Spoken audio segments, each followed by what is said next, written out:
is should he have the good fortune of making it through 1.5 more lanes of traffic, there was a barrier this high that was straight up in the air concrete that there was no way he was going to there's no way on his own that he was going to be able to cross or pass over. And that obviously leads us to where mankind, I believe, was when he was kicked out of the garden. We may, on good instincts, be searching for God. Like Timothy Tiger, we may not know exactly what God this is that we are searching for, and I hope that our church experience and our Sunday schools and our talking together will help us identify what this God is that we're looking for, because it took Timothy into some pretty dangerous situations in the jungle, but when we search for this God, we cannot get to him on our own terms. We cannot cross that barrier. And that is the Advent message, and that's the season, and that's what God did at Christmas, and that's what we should come back to.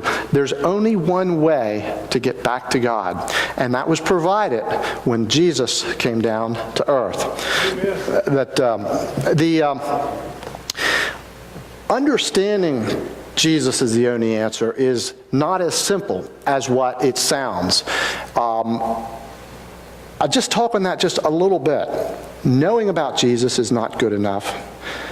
Trying to please him is definitely not good enough. If we do actually learn to know Jesus, then we should grasp some of the importance of that. That is the rest of the world's only chance too.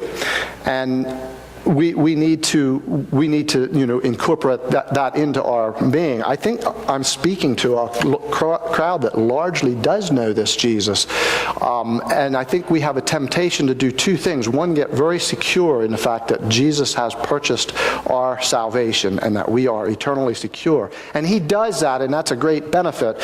But I don't think that was actually his purpose for coming. And then the other thing that we do is we have been changed by Jesus, and we want to go out and we want to help others. But I think we can very easily get sidetracked in thinking that it is our task to save the world. And it is not our task to save the world, because we cannot save the world. And lest you feel like you hear me saying that we're not supposed to go out and help, we are to point the world to Jesus, but we're supposed to see that Jesus is their only real help. No matter how much food we give them, no matter how much clothing we give them, no matter how many times we visit them in prison, and I'm going through the list of things that Jesus commends us on doing in the end times, no matter how much that we do of that, it will not help them at all unless they see Jesus. And if we don't grasp that, we start to take the burden upon ourselves to save the world. All we can do is point the world to Jesus. Now, I'm going to just talk a little bit about a passage of Scripture that I think I've always misunderstood. I'm not going to have it on the screen here, but in Matthew 25:31-46, Jesus talks about a prophetic word in that last time when he separates the righteous on one side, and he calls them the sheep, and he separates the goats on the other side. And then he gives the story of welcoming the righteous in. And when he gives the story, it seems very, very clear that they gave this water to the person that was thirsty. They gave this food to the person that was hungry. They gave clothing. They gave shelter. And it appears in that story that the reason they were allowed in was because they had done all that. But I don't think that's the point. And it's very harsh the way he treated the goats. They didn't see that. They didn't do that. And he did give a pretty harsh word that they were lost eternally because of it. You can walk away from that assuming that what we need to do is all these good things, and I think Jesus wants us to do that. But Matthew 7:22-23, Jesus also tells about this last judgment day. And I am going to read that. It's not on your screen, but he says, "Not everyone who calls me Lord, Lord will enter the kingdom of heaven, but only those who do what my Father in heaven wants them to do." Going back to this thought that I was with the sheep and the goat. But then he goes on, when that judgment day comes, many will say, "Lord, Lord, in your name we spoke God's message. We drove out demons. We performed miracles. We did all of this, much bigger things than giving a glass of water." And yet he says, "Depart from me. I never knew you." And that is what I would like to talk in just the short remaining time that I have here about.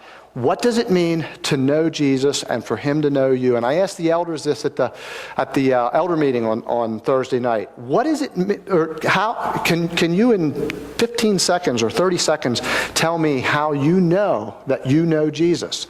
And it's a tough question to answer, and they did remarkably well. But one of the elders, I thought, stood out in his resolve, the way he said, well, I know that I know Jesus, because there's no way that I would be able to do the things and have the heart of compassion, and I'm ad-libbing here, but he was very confident that there's no way that his life would have been transformed to want to do the things that he's doing unless somebody came into his life and changed it. And that's what I think it means to know Jesus, is to invite him in. Invite him into your house. Invite him into your home and allow him to transform you. Knowing about him, even doing miracles in his name, even doing good works in his name, may help somebody else to see Jesus, but it's not helping you if you've never invited him into your life and left him transform your life. And that was the main reason I feel that God came down to earth. Not necessarily to save us from hell, although it's a wonderful, wonderful side benefit, but he came down to redeem us and to transform us back into a state where we can go back into the garden and we can be that image of God that is going to go out throughout the world and permeate God's world with his image and do God's work of, what was that in Genesis that it said? That you will live over all the earth and bring it under my control, their control. And that's what I think God really came to do in this Christmas time. So if you haven't invited him into your heart and there's no transformation, he wants to do it. He's a safe place to come, but don't just follow the head knowledge about Jesus. Invite him in. And we were talking about this apartment in the rooms, and one more thought on that. And I think a lot of us like to invite him into a couple of the comfortable rooms where we have cleaned all the cobwebs out, like maybe the parlor and the dining room, and we have a nice little meal for him.